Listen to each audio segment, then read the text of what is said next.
Let's talk about charging your brand new Tesla. What I've got behind me here is a 2024 Model 3, and it is the rear wheel drive. You have two options: the rear wheel drive, which is a single motor, or the all-wheel drive, which is the dual motor.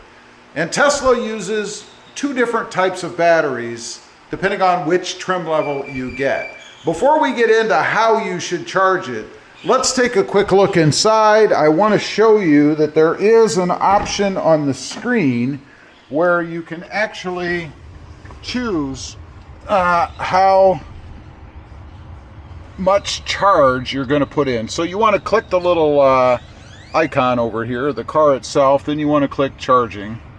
Now you'll see this graph at the right, and you can move or change the percentage of charge, the charge limit, just by touching it or moving it. You can see I'm dropping to 50% on up. Mine is set at 100.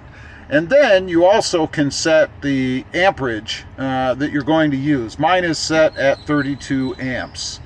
Now, there is a scheduling option down here. If you have one of those electric plans where you have better rates at certain times of the day, you can actually schedule when you want to charge your Tesla. Now, as far as how long or how much you should charge the car, you know, I was confused about this myself when I first got the car, because I had always heard that you were only supposed to charge it to 80%. And that is still true depending upon which battery you have. As I mentioned, there are two different options. The battery that's in my car, which is rear wheel drive or single motor, is an LFP battery. That stands for lithium ferrous phosphate, if you happen to be a chemist. That battery can be charged daily, and it can be charged to 100%. Matter of fact, you should leave it plugged in when you're not driving it. What I do is, at the end of the day, after I know I'm not going out anymore, and it doesn't really matter, you could unplug it and go, but I'll plug it in and let it get up to 100%, and then it just really becomes like a maintainer, right? It just maintains that 100% charge. Again, you can do that if you have the rear wheel single motor with that LFP battery. And I think Tesla is putting them in a lot of their cars now. I think they've kind of adopted that. However, if you have the long range version or the dual motor Model 3, and this is for the 2024, it has a nickel manganese cobalt battery. Again, for you chemist types out there, I know the names, but I honestly don't remember. You may have heard the car just shut down. I changed the tone that it puts off when it locks up or shuts down. Pretty cool. One of those things that you can customize yourself. Now, with the NMC, or nickel manganese cobalt battery, that is the battery that you should only charge to 80%. That's to prevent degradation of the battery. I'm glad I have what I have, because frankly, I like to just plug it in and forget about it without having to worry about how much charge it has. 80% on the NMD battery, and with the LFP, charge it to 100%. Matter of fact, Tesla recommends that you charge to 100% and plug it in every day. You know, I was a little skeptical, as I mentioned in the beginning, when I first was looking at the suggestion from Tesla. It said recommended charging the battery to 100%, and I thought, oh, that's just Tesla being cautious or trying to make their cars go further so we have less concern about how far you can go and that you always get in it and it has 100%. That's not true. It is because of the battery type that's in the car. Now, real quick, one other thing I do want to mention, because I have gotten some questions on the channel about the charger. Make sure that you get yourself either the mobile charger, which is what I recommend, or the wall charger. The wall charger is another, what, couple $100. I think it's, well, $450 versus $250.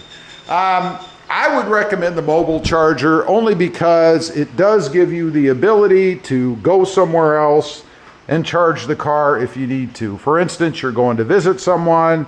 Hopefully they're nice enough to let you plug into their house. but it does come with two different adapters.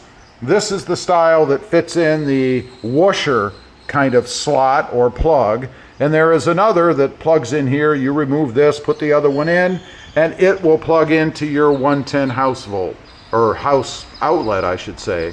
The only problem is that when you use the one for the 110 outlet, you're going to be charging for a long time. It can take days to bring the car back up to charge if you're doing it that way.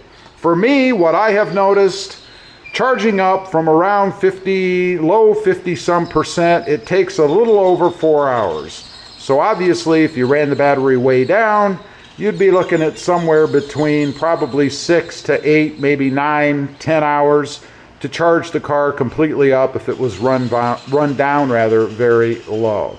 Highly recommend this one, cheaper version. Have your plug put in, because either way, unless you're an electrician, you're going to have an electrician come and wire either the wall charger in directly, which I believe is what Tesla recommends, or have an outlet wired into your garage like I have here. Definitely the way to go in my opinion. Anyway, I just wanted to kind of run over that a little bit because it was a point of contention for me. I've done a lot of research on this, trying to figure out which way I should go and how long I should actually be charging the car.